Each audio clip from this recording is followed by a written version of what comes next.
Este programa es posible gracias al equipo conformado por Gitanjali Suárez, Inmaculada Sebastiano, Melanie Pieruzzi, Carlos Javier Virgües y Giancarlo Caraballo. Recuerda que nos puedes seguir en Instagram como @pisolacultural y también puedes seguir la transmisión en vivo en www.mundour.com.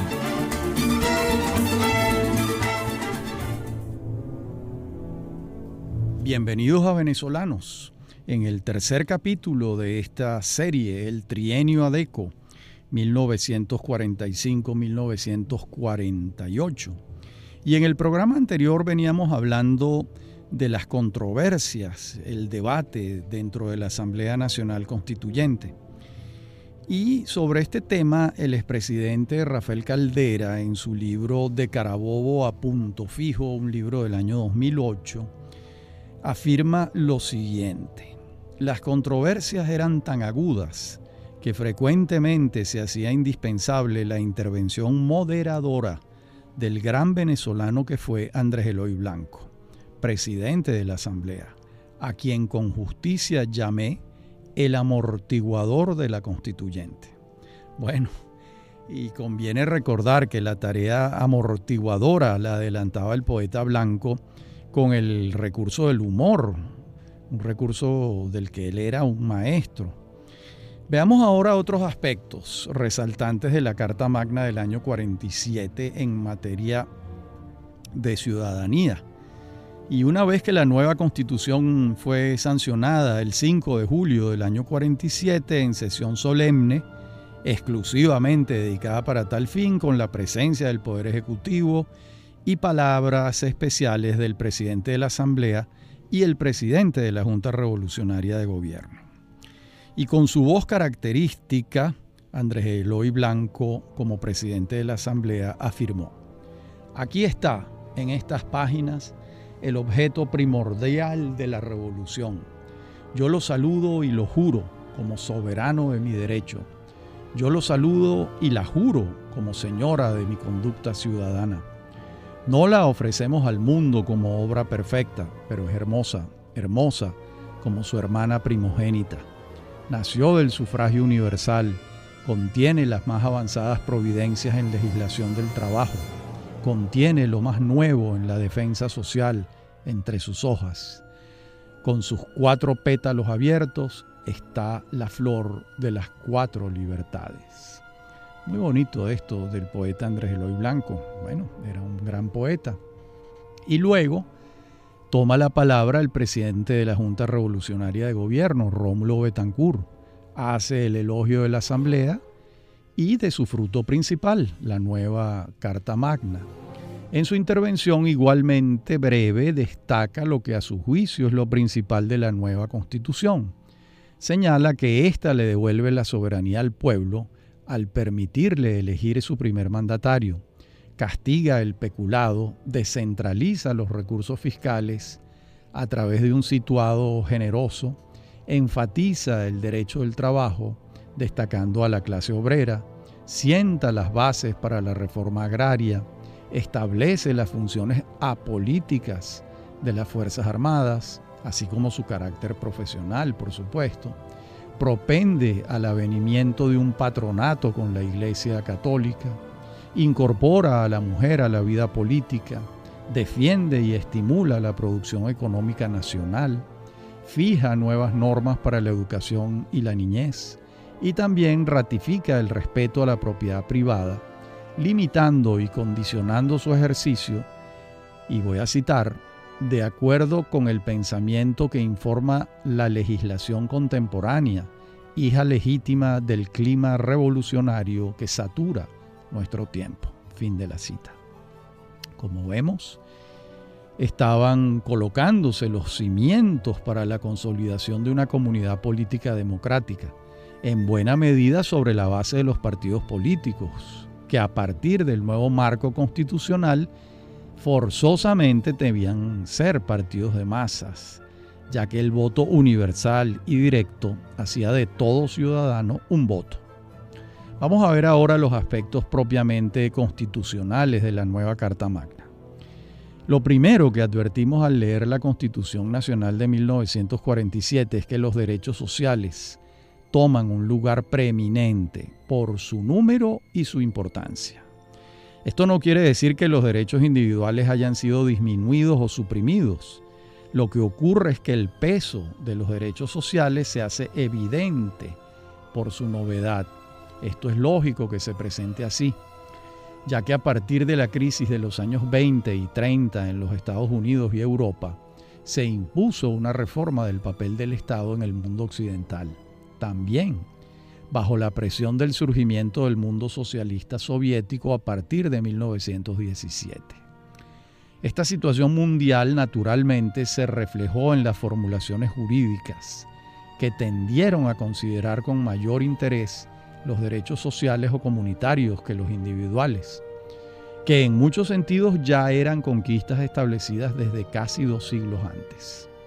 No podemos detenernos aquí a relacionar las crisis económicas y políticas occidentales y la respuesta keynesiana, pero sí consignamos el hecho. El mundo se movía entonces hacia la necesidad de intervenciones mayores del Estado en la dinámica social. Y en el caso venezolano, la Constitución del 47, al consagrar los derechos sociales, pues las tareas del Estado aumentaron, ya que el principal garante es el propio Estado. De allí que nadie que afirme que el sesgo liberal de las constituciones venezolanas anteriores cambió por otro de naturaleza estatista. Nadie que diga eso está exagerando. Es cierto, pero es importante señalar que esto ocurrió precisamente porque la realidad política de la época llevaba a pensar que la intervención del Estado era fundamental para alcanzar la justicia social. Por otra parte, es un hecho que los derechos individuales se perfeccionaron con la institución de las garantías individuales, un aspecto sustancial. Y entre las garantías se establecieron la inviolabilidad de la vida, la libertad y seguridad personal, el derecho de reunión pública o privada, la libertad de tránsito, la inviolabilidad del hogar, la inviolabilidad de la correspondencia y la libertad de cultos y de conciencia. Además, la nueva Carta Magna instituyó el habeas corpus en defensa del individuo y sus derechos constitucionales. Insistimos, el énfasis en el articulado de los derechos sociales no supuso una claudicación de los derechos individuales. Bueno, y no obstante, lo que he dicho antes, se incurrió en contradicciones, ya que si bien es cierto que se instituyó el habeas corpus en el artículo número 32 como garantía de libertad individual, también se incorporó el llamado inciso alfaroucero, el cual fue aludido así por haberlo propuesto el entonces joven diputado de Acción Democrática. El inciso proponía que estuviese en manos del presidente de la República, sin la aprobación final del Congreso Nacional, la posibilidad de ordenar la detención hasta por 6 meses de cualquier persona cuando hubiese serios indicios de que estuviese atentando contra la paz pública. Bueno, este inciso produjo una acalorada discusión en la Asamblea Constituyente, ya que la oposición pensaba que le daba una carta blanca de mucha discrecionalidad al presidente de la República, sin que el Poder Legislativo tuviese funciones contraloras sobre la norma. Bueno, y además era evidente que contradecía el artículo relativo a los derechos individuales y al habeas corpus, abriendo una brecha a una discrecionalidad que pudiese ejercerse autoritariamente. Bueno, es evidente que el Ejecutivo Nacional buscaba tener un margen de maniobra frente a conspiraciones potenciales, una circunstancia que no era nada descabellada prevenir y que en efecto ocurrió. Bueno, y puede decirse que la Constitución de 1947 profundiza la República Liberal en la medida en que establece el arbitrio del poder a través de la soberanía del pueblo en sufragios universales, directos, secretos, pero también a contramano del liberalismo clásico, le atribuye responsabilidades y funciones al Estado que hasta ese entonces estuvieron en manos de sectores determinados de la sociedad. Ya citamos antes en estos programas el tema educativo, en el que la responsabilidad principal de la educación se desplaza de la familia al Estado, y el tema económico, en el que el Estado funge de principal financista y protector de la dinámica industrial y comercial. Bueno, es un hecho que se avanzó en los postulados políticos del liberalismo, en detrimento de la autocracia, sin la menor duda, pero también lo es que el Estado acentuó su sesgo interventor. En la próxima parte del programa veremos otros aspectos de la Constitución Nacional de 1947. Ya regresamos.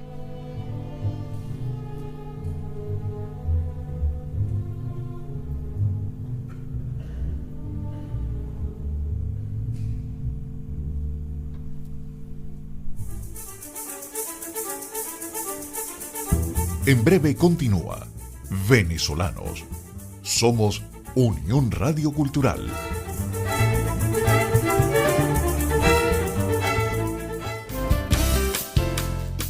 Estás escuchando Unión Radio Cultural.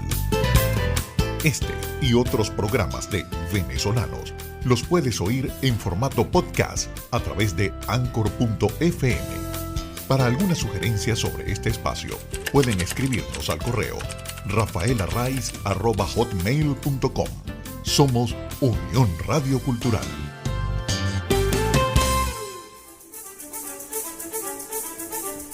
Estamos de regreso con Venezolanos. Somos Unión Radio Cultural.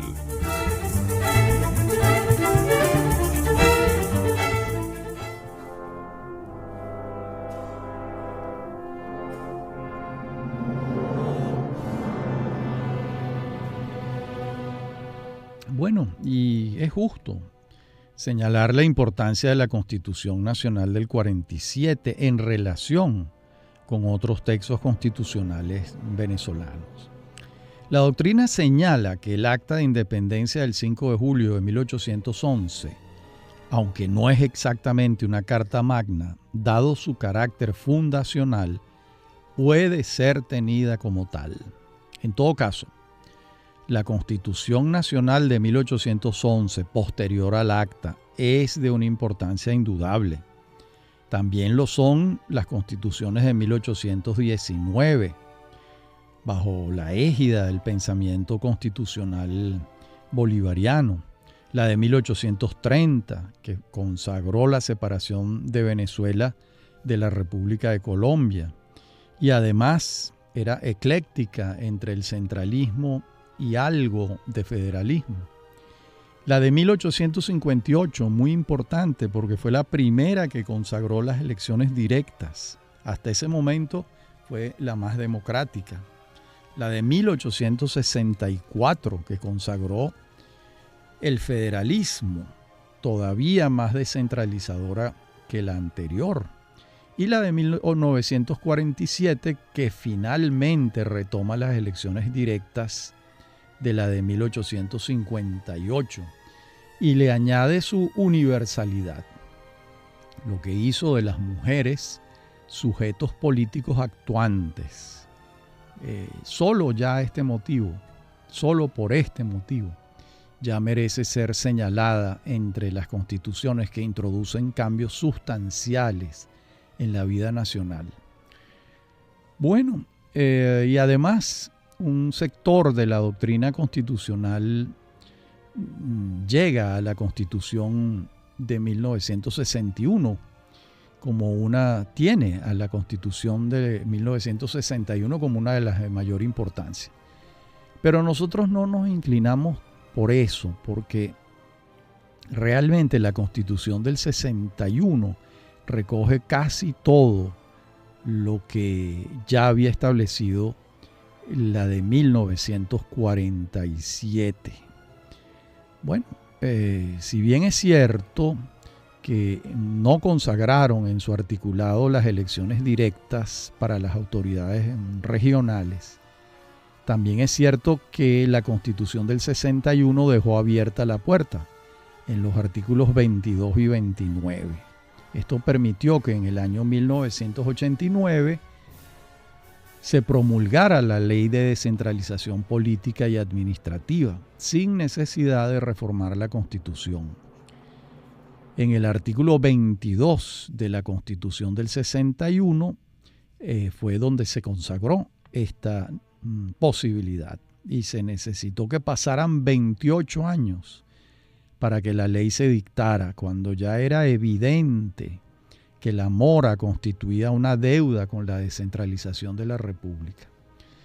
Por cierto, este artículo es similar al de las disposiciones transitorias de la Constitución del 47, lo que indica que entre la del 47 y el 61, en esta materia no se avanzó demasiado.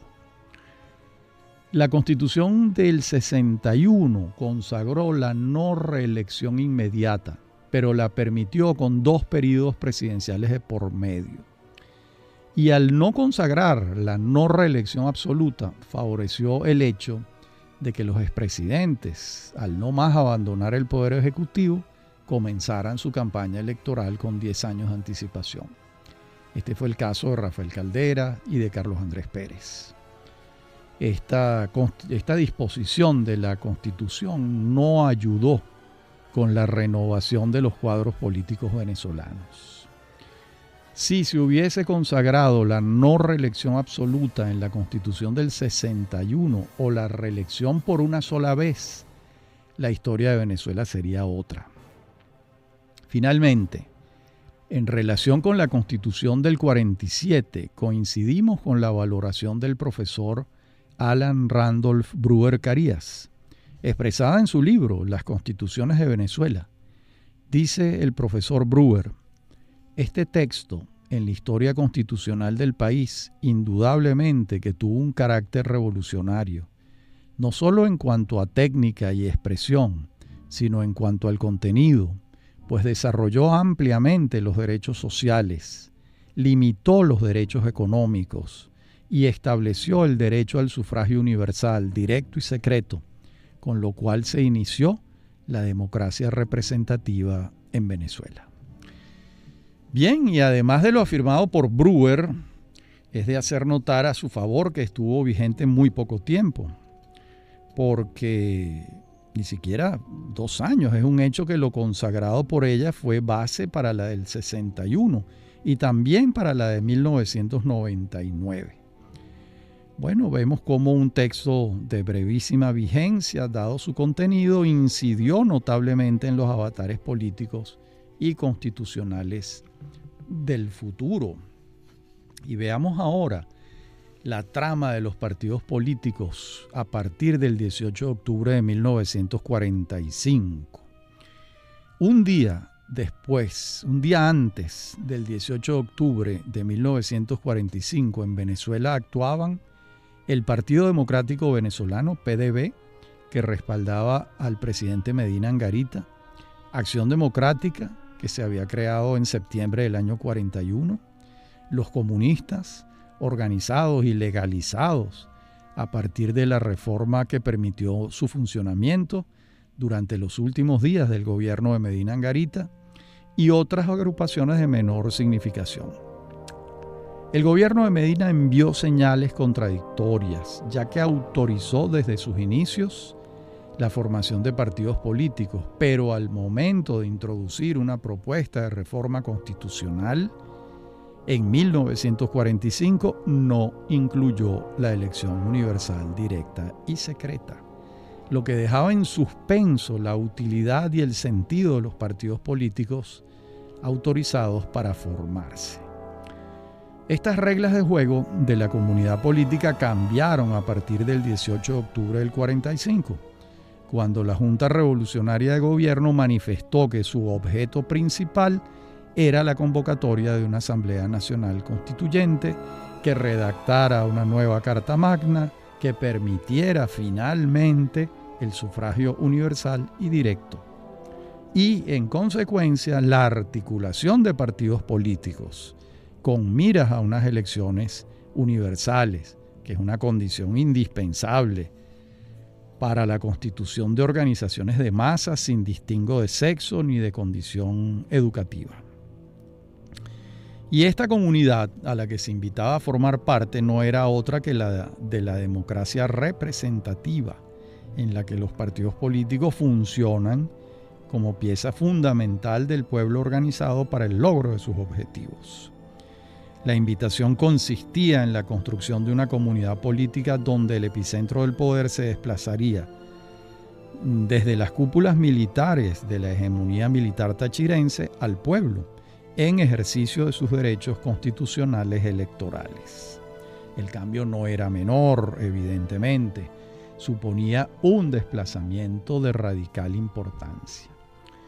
Las dos organizaciones de significación histórica que primero se formaron fueron Unión Republicana Democrática, URD, y el Comité de Organización Política Electoral Independiente, COPEI. URD fue fundado por Isaac J. Pardo, Elías Toro, Andrés Germán Otero, Eduardo Arnal, Fernando Simón Bolívar y Amílcar Plaza, en una asamblea el 10 de diciembre del año 45. Según consta en una carta que le envía el secretario general del partido, Elías Toro, al gobernador del Distrito Federal solicitando su legalización. Fue luego, cuando Jovito Villalba se incorpora a la organización, que termina por desplazar a sus fundadores y toma las riendas del partido. Su incorporación es temprana, en febrero de 1946, pero la asunción del liderazgo por parte de Villalba ocurrió hacia finales del año 46. Por otra parte, el Comité de Organización Política Electoral Independiente, COPEI, se fundó el 13 de enero de 1946 en una asamblea convocada para tal fin.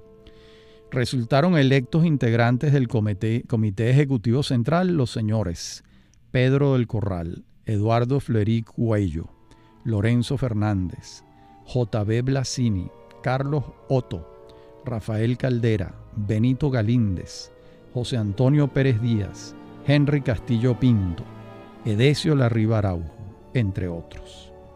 Y desde los primeros discursos, el liderazgo de Caldera fue imponiéndose. Y el propio líder, 60 años después de aquel periodo crucial, reconoce los motivos del entusiasmo de su partido y su generación política. Afirma Rafael Caldera: debo confesar que políticos jóvenes que estábamos en la oposición al gobierno de Medina, que no auspiciábamos la candidatura del general López y que divergíamos ideológica y prácticamente de Acción Democrática sin haber tomado la menor participación en el golpe, fuimos atraídos con simpatía por los planteamientos de la revolución. Los que fundamos el Partido Social Cristiano COPEI, a pesar de nuestra discrepancia con Acción Democrática, invitamos a la lucha por los legítimos ideales de la Revolución de Octubre. Esto lo decía Rafael Caldera. Vamos a una pausa y ya regresamos.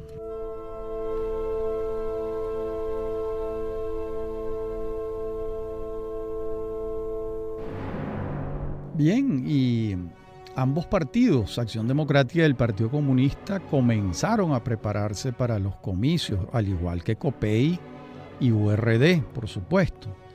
Y tuvieron lugar las elecciones de diciembre de 1947. Primero, por supuesto, hubo elecciones para elegir diputados, aquellas que ya mencionamos, los diputados de la Asamblea Nacional Constituyente. Luego hubo elecciones para elegir diputados y senadores del Congreso Nacional, diputados a las asambleas legislativas estadales y las elecciones al presidente de la República. Estas fueron fijadas para el domingo 14 de diciembre de 1947. Las candidaturas comenzaron a definirse a partir de septiembre. La primera en proclamarse fue la de Rómulo Gallegos. En el aniversario de la Fundación de Acción Democrática, el 12 de septiembre, en el Nuevo Circo, a casa llena, tuvo lugar una nutrida concentración donde hicieron uso de la palabra Andrés Eloy Blanco, Alberto Carnevali, Luis Augusto Dubuc, Alberto Rabel y Mercedes Fermín. Y clausuró el acto el propio Gallegos. Una semana después, el 19 de septiembre, en el Palacio de Miraflores, el presidente de la República firmó el ejecútese al Estatuto Electoral. Y la representación proporcional de las minorías es un punto importante, ya que supuso un paso democrático notable. Sabemos que de la tiranía de las mayorías sobre las minorías advirtieron John Stuart Mill y Alexis de Tocqueville en su momento. Tocqueville, por ejemplo, en ese libro extraordinario, La democracia en América, señalaba el peligro de que la mayoría se impusiera sobre la minoría sin consideración alguna. Decía Tocqueville, voy a citar: no hay sobre la tierra autoridad tan respetable en sí misma o revestida de un derecho tan sacro que yo quiera dejar actuar sin control y dominar sin obstáculos. Cuando ve el derecho y la facultad de hacer todo o cualquier potencia, llámese pueblo o rey, democracia o aristocracia, sea que se ejerza en una monarquía o en una república, yo afirmo que allí está el germen de la tiranía. Esto lo decía Alexis de Tocqueville en su libro en 1835. Y este tema lo estudia el maestro Norberto Bobbio en varios de sus trabajos, pero en particular en uno maravilloso, que es el libro Liberalismo y Democracia, en donde examina las reflexiones de Mill y de Tocqueville sobre este tema. Bien, tómese en cuenta también que la minoría puede estar formada por el 49% de los votantes que no obtuvieron la victoria, lo que hace de la imposición de la voluntad del vencedor un forcejeo complejo con casi la mitad de la población electoral. Señalo esto porque el principio de la representación proporcional de las minorías está ligado al del respeto a la disidencia, el respeto a los derechos del vencido y sobre todo a la práctica democrática según la cual el hecho de vencer no constituye una suerte de patente de corso para imponer su voluntad sin consultar o concertar con el adversario, en particular cuando se tiene conciencia de formar parte de una comunidad política.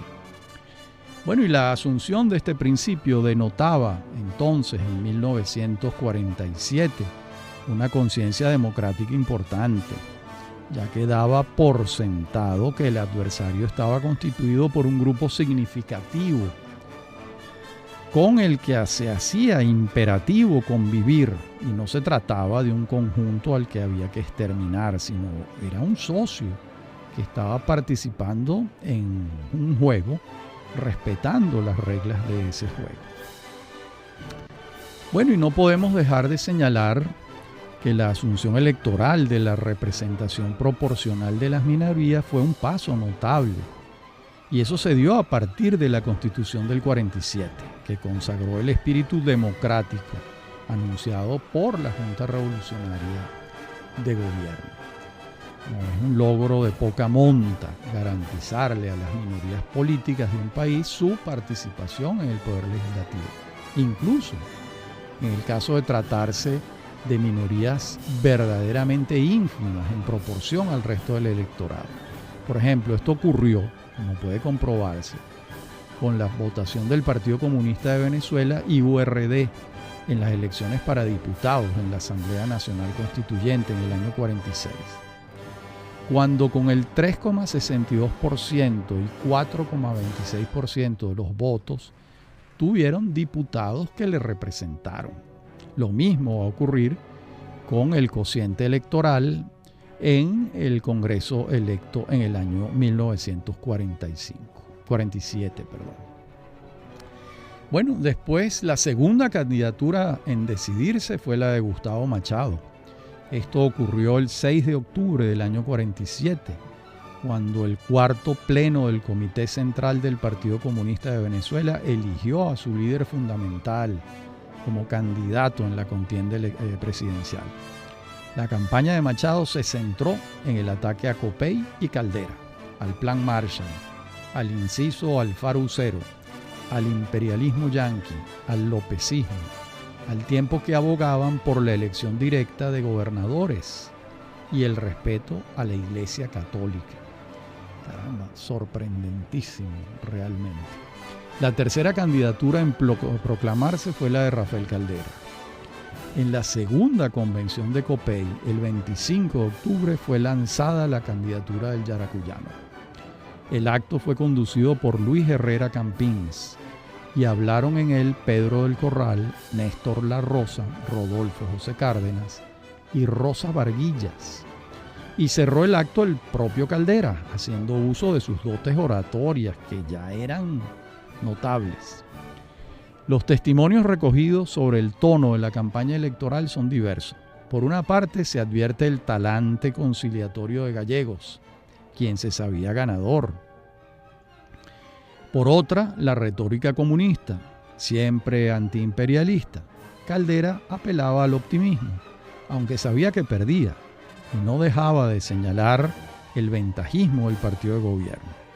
Durante la campaña hubo escenas de violencia que la verdad eran atribuibles a la nula experiencia venezolana en asuntos electorales para entonces, lo que hacía difícil que las pasiones políticas no se desbordaran con mucha facilidad.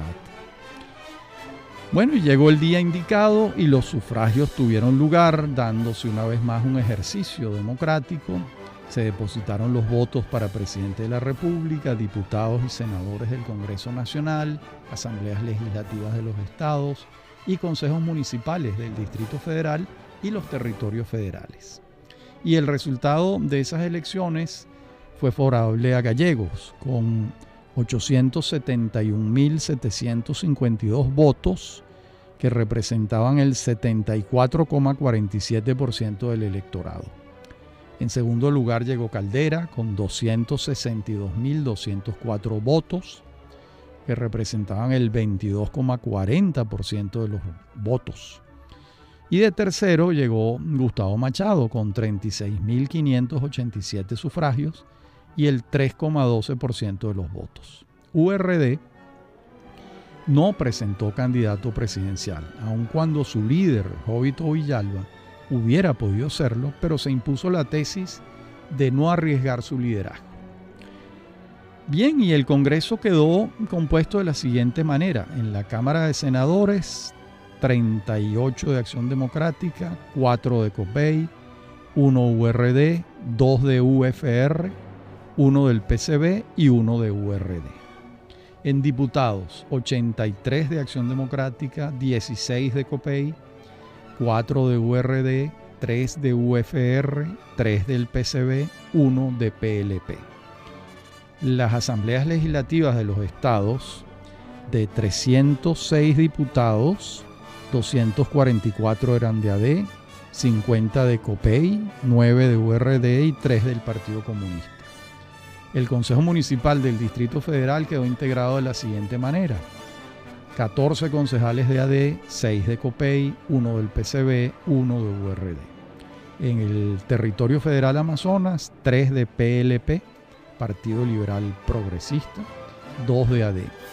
En el Delta Macuro, 4 de AD y 1 de URD. Bueno, y desde entonces y hasta fechas recientes, los estados andinos, particularmente Táchira y Mérida, votaban por Copey. De hecho, fueron los únicos estados donde la candidatura de Gallegos no se impuso y ganó la de Caldera. Hay razones sociológicas para este fenómeno, seguramente, que guardan relación con el catolicismo profesado en estos estados andinos y el cristianismo confeso de Copey y de Caldera. Bien, y en el periodo comprendido entre el 14 de diciembre del año 47 y el 15 de febrero del año 48, Gallegos se dispuso para organizar su gabinete ejecutivo. Y entonces hay un discurso también de Betancourt ante el Congreso Nacional el 12 de febrero del 48, donde Betancourt, explica muchas cosas. Dice en su discurso, el discurso lo inicia Betancourt con una pregunta: se justifica históricamente con lo hecho hasta hoy y con lo planificado para mañana la jornada revolucionaria del 18 de octubre del año 45? Es una buena pregunta. Luego Betancur establece los objetivos fundamentales de la insurgencia del 18 de octubre. ¿Qué dice sobre este particular? Dice: reintegrarle al pueblo su soberanía, despersonalizar el ejercicio del poder y moralizar los negocios públicos. En otras palabras, lo que según Betancur no abundaba para el 17 de octubre del año 45, ya que el pueblo no elegía directa ni universalmente a sus representantes, el poder según Betancur estaba personalizado y según Betancur el peculado campeaba en la administración pública. Bien, en la última parte del programa veremos también algunas otras opiniones de Betancur en ese discurso de entrega del poder. Ya regresamos.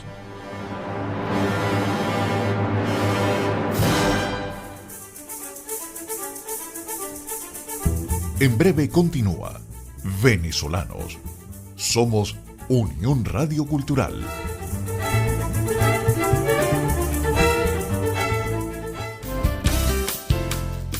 Estás escuchando Unión Radio Cultural. Este y otros programas de Venezolanos los puedes oír en formato podcast a través de Anchor.fm. Para alguna sugerencia sobre este espacio, pueden escribirnos al correo rafaelarraiz@hotmail.com. Somos Unión Radio Cultural.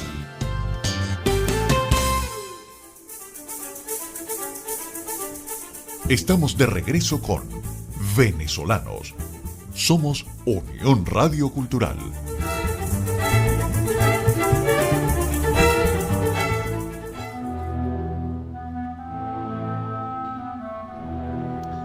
Decíamos en la parte anterior del programa que leeríamos un fragmento breve del discurso de Betancur. Eso voy a hacer.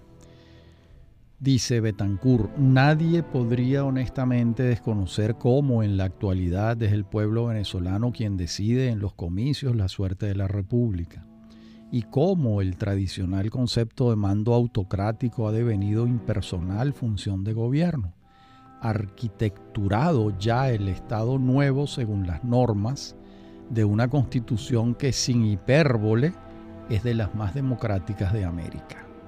Y cómo se le ha ofrecido a las generaciones presentes y futuras del país el tonificador ejemplo de hombres que abandonan Miraflores y los despachos ministeriales, o en estos últimos continúan sin haber cambiado la decorosa pobreza de ayer por el súbito enriquecimiento de hoy, y cómo en Venezuela todas las tesis políticas y todas las posiciones ideológicas pueden ser abiertamente defendidas desde la tribuna y la prensa, sin que a nadie se le hostilice por sus ideas, ni se le coarte su libre difusión.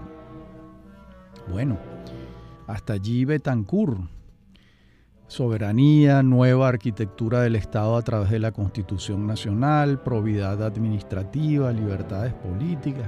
Esos son los puntos anotados por el orador. Y luego, refiriéndose a las tareas gubernamentales, las organiza en tres básicas que merecen ser señaladas. Voy a citar de nuevo a Betancur: incremento y diversificación de una economía propia, desplazamiento del centro de gravitación del interés del Estado, de las cosas hacia las gentes, proyección a todo el ámbito nacional de las labores gubernativas. Hasta allí la cita. Y después reconoce las tareas del Consejo de Economía Nacional y de la Corporación Venezolana de Fomento, y concluye el párrafo con algo sorprendente cuando concibe a la política económica del gobierno en función de, voy a citar, darle contenido de realidad a la apasionante y justísima consigna de sembrar el petróleo. Bueno, y esta frase, como se sabe, es de Arturo Uslar Pietri, 12 años antes, en el editorial del diario Ahora, y Betancur la incorporaba a sus creencias en un momento importantísimo de su carrera política. reconocía el valor de la frase de un adversario político. O también puede ser, admitía el valor de la frase porque ya entonces estaba incorporada a las consignas definitorias de las tareas pendientes de la venezolanidad. Bien, y de la relación de las realizaciones gubernamentales que consigna el jefe del Estado, hay dos que llaman la atención. Una, las cifras migratorias y cómo en 2 años se engrosaron notablemente.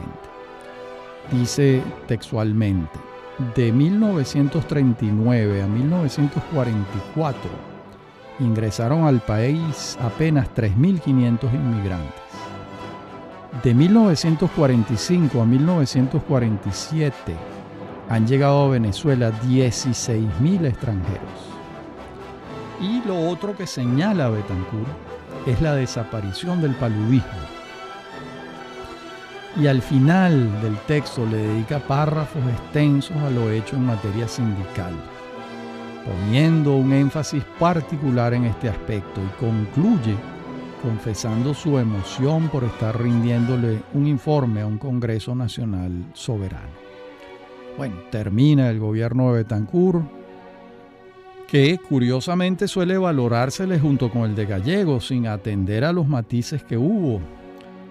Y es necesario señalar que los matices no atendieron al fondo de los cambios, que en verdad la totalidad de ellos tuvieron lugar durante estos 2 años y 4 meses del gobierno de la Junta Revolucionaria de Gobierno.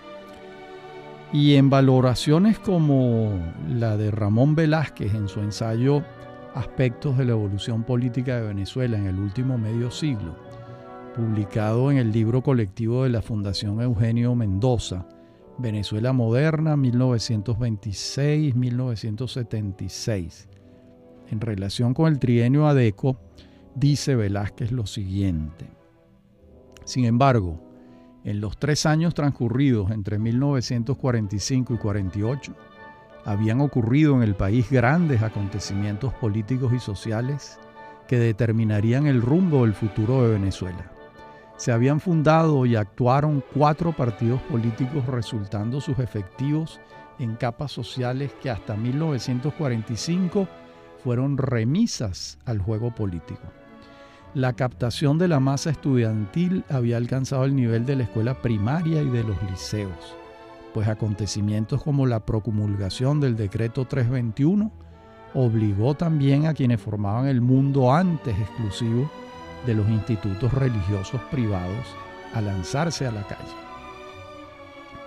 También se fundaron más de 500 sindicatos y había nacido una poderosa Confederación de Trabajadores de Venezuela. En 2 jornadas electorales se habían movilizado 1.500.000 venezolanos. Desconocidos, hombres de clase media y nuevos dirigentes sindicales tuvieron por primera vez oportunidad de sentarse en la mesa de las grandes decisiones nacionales.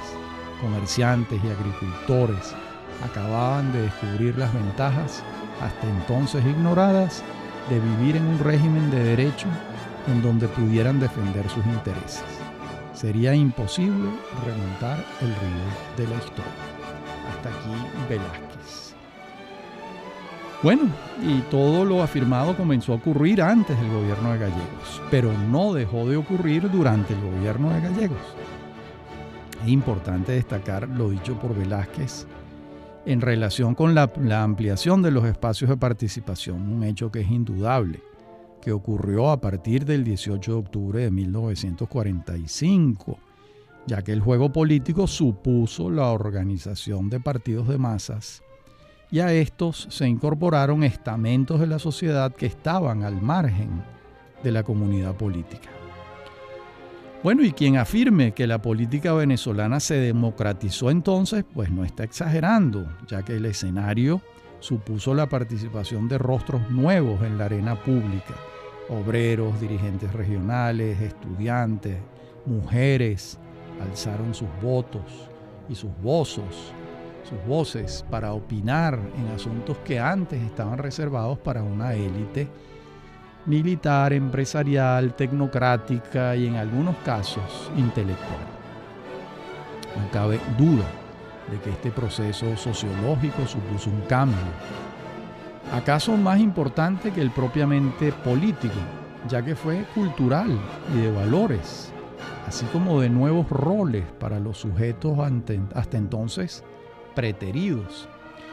Bueno, y si algo se puede afirmar es que el llamado trienio Adeco trajo un cambio en la composición de los actores políticos.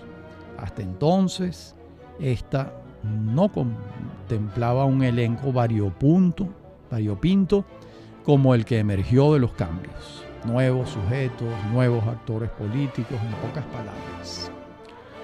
Y una voz crítica y adversaria política de Acción Democrática como la de Rafael Caldera valoró recientemente, fuera de la diatriba cotidiana, en un libro del año 2008, lo que significó el 18 de octubre para el país. Dice Caldera: la Revolución de Octubre, que sus voceros calificaban con lenguaje épico como la segunda independencia, duró 3 años y 39 días. Dejó marcas profundas. No se le puede negar avances considerables en la vida política y social del país, pero también muchas experiencias aleccionadoras, porque debemos decirlo, las enseñanzas de lo ocurrido con la Revolución de Octubre y el gobierno que la sucedió fueron base y lección que sirvieron de fundamento 10 años después al Pacto de Punto Fijo. Bueno, y eso es cierto, se dispone de testimonios sobre este asunto. Este de Caldera es sumamente valioso, ya que fue de los coautores del Pacto de Punto Fijo que se firmó en su casa, y por eso se denomina Punto Fijo corrido y no Punto Fijo como la ciudad falconiana. Y bueno, esta experiencia octubrista, como también se le llamaba, del trienio Adeco, señaló que las Fuerzas Armadas no estuvieron de acuerdo en gran proporción con el ensayo democrático que se adelantó. Bien, y en nuestro próximo capítulo, que sería el 4, entraremos a discernir sobre algunos otros aspectos del 18 de octubre de 1945, y en ese capítulo también entraremos a revisar el gobierno de Rómulo Gallegos. Hasta nuestro próximo encuentro.